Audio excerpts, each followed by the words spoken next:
Today, I'm going to tell you the story of a couple of buyers that I met recently in Toronto who were dealing with a seller that challenged them and their ability to run the business with all the money that they were going to borrow. So today we're going to be talking about what sellers think of you. I'm David C. Barnett, and you're tuned in to Small Business and Deal Making, the podcast, YouTube channel, and blog where I talk about buying, selling, financing, and managing small and medium-sized businesses while controlling risk. So if you're looking to take control of your future through buying a business one day, or if you already own a business and you're looking to grow or exit, you've come to the right place. I talk about interesting things, I talk to interesting people, and I answer your questions every week right here. So be sure to hit like and be sure to hit subscribe, and let's get to it.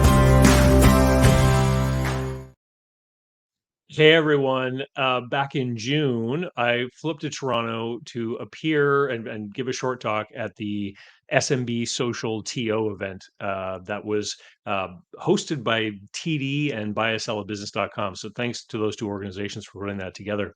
Um, and so at the event, I gave a short talk, and I also had an opportunity to meet a lot of people who wanted to talk about deals that they were working on, or their search, or all kinds of different things. And I met two young people, two young men who came to me and they said, we're having this issue. We found a business, we put an offer together, and we're being challenged by the seller. He wants to know how we're going to be able to be successful in the business with the amount of leverage that we intend to employ to buy his business. And so these guys were talking to me about the interaction that they had had with the seller, about the offers and the back and forth that they had had, and they were looking at this as some kind of obstacle or issue that they needed to deal with. And I wanted to take a moment and just reframe that conversation a little bit, because I've made other videos before where I've talked about business owners lacking empathy with the buyer when it came down to understanding what kind of position the buyer was going to be in. And in this scenario, we're actually seeing the complete converse of that.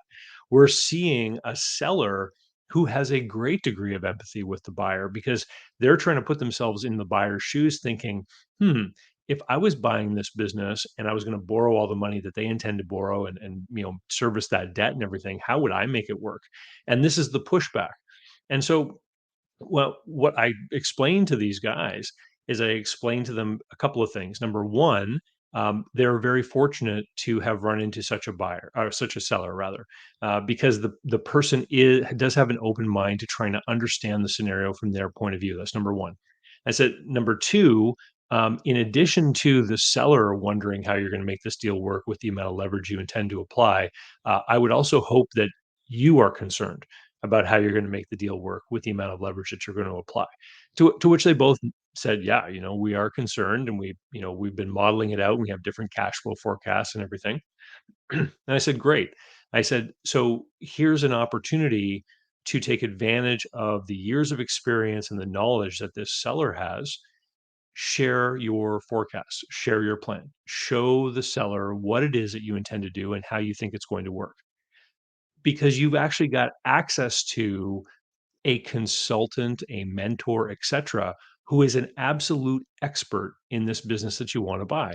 And you can show your plan to this person, and they'll tell you if you've made some fatal flaws. They'll tell you if you've made some huge errors or some misestimations or whatever in your forecast. Um, because this seller, if they're pushing back, asking you as a buyer to demonstrate how you're going to do this deal, appreciate the position that you're in. Here's what I'm saying. Here's why. If this seller did not believe in you at all, they wouldn't even be having the conversation. They would just say no to your offer and dismiss you entirely. The fact that they're coming back to you with this conversation demonstrates that they think that there might be an opportunity here to do business with you. They think that they see something in you that could be leading to their exit, right? And so now they're challenging you. They're asking to you to demonstrate yourself and your ability. And one of the most important things that you can demonstrate to a seller is that you're a qualified and competent operator who is going to act responsibly once you have the reins of this business. And so this is why you want to make sure, for example, your cash flow forecast is within the realm of conservatism, that it makes sense, that you're not overestimating growth, or if you do have a plan for growth, that you fully understand, for example, maybe the increase in operating capital required if you grow the business, depending on how the money flows in the business, if there are receivables or whatnot. And so they are giving you an opportunity to actually demonstrate your capability as a potential successor. And so look at it kind of like uh, sort of like a job interview, right? They're asking you to demonstrate that you have this ability. Now, in my own experience, I've seen this happen. Back in my broker days, there was a particular business that I had for sale, and they were a party-oriented business. They used to rent out bouncy house castles, for children's parties. They also used to do princess parties, and they used to rent Santa Clauses at Christmas time and this kind of thing. And so the buyer who made an offer, they proposed some seller financing, and they did it the way most buyers would. Is they simply said, "I'll pay you this amount over this many years. It'll be a monthly payment of X," right? And so that seller, when they got the offer, after they went back and forth a few times, and once the seller got comfortable with the buyer and figured that this person did have the ability to run the business and be successful, one of the things that the seller suggested in their counter proposal was, we can't have this simple monthly payment because of the seasonal nature of the business. You may not be able to make those payments in January, February, and March, right? So so what does that illustrate? It illustrates that the seller has a high degree of empathy with the buyer, that they understand the business really well, and that they know that they're potentially setting up the buyer for a problem if the buyer does the deal the way it's been proposed. And so what we did in that scenario is we put in the promissory note that the buyer would have the option of interest only payments in January, February, and March each year. And that if they took the option of interest only payments, they would pay the interest, and the amortization on the note would extend by a month. So basically they would just be stretching that note out further. They would be able to preserve the principal portion of that payment for their own cash needs in the business. The seller ultimately would end up collecting more interest over the life of the relationship. But most importantly, at the time of year when the business could least afford to have cash outflows, they would be able to preserve a little bit of their cash that would normally be going to the seller for that note. And so if you have a seller who's starting to push you on these different things, don't look at it as a challenge, something that you have to overcome, or you're looking for some kind of tactical negotiating way to wiggle around the objection.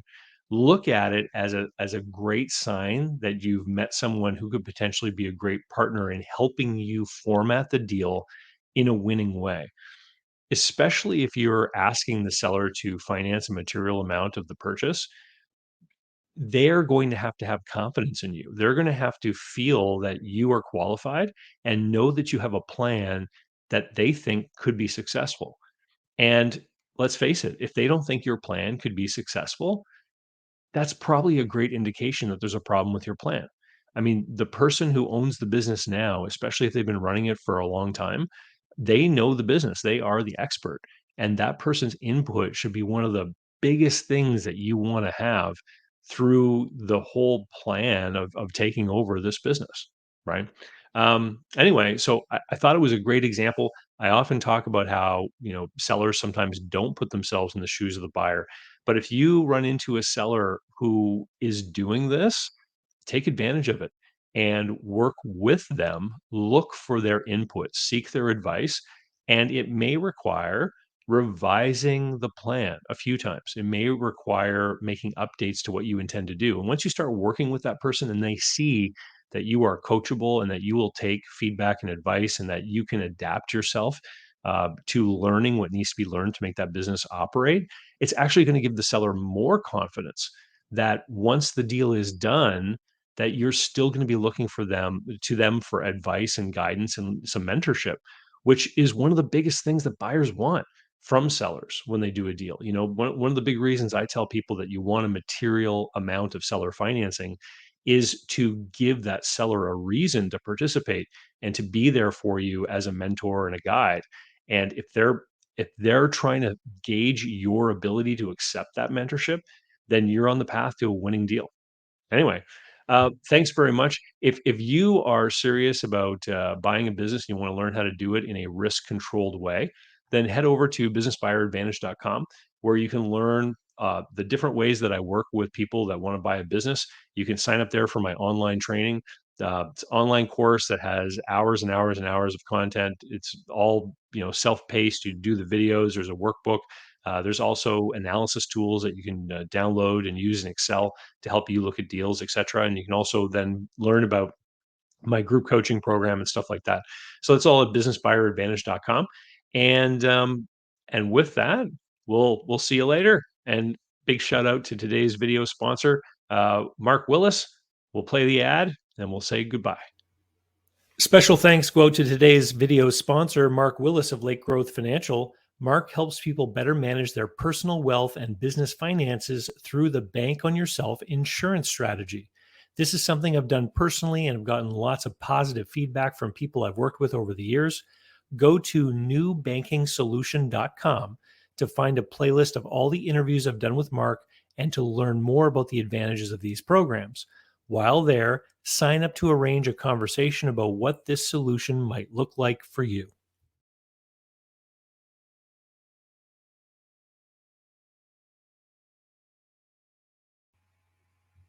So, how can you learn more about buying, selling, financing, and managing small and medium-sized businesses? Easy. Head over to my blog site at davidcbarnett.com. You'll find hundreds of articles and videos, all for free. You'll find links to my books and online courses, and you can sign up for my email list and get emails covering topics that interest you and be notified of new videos.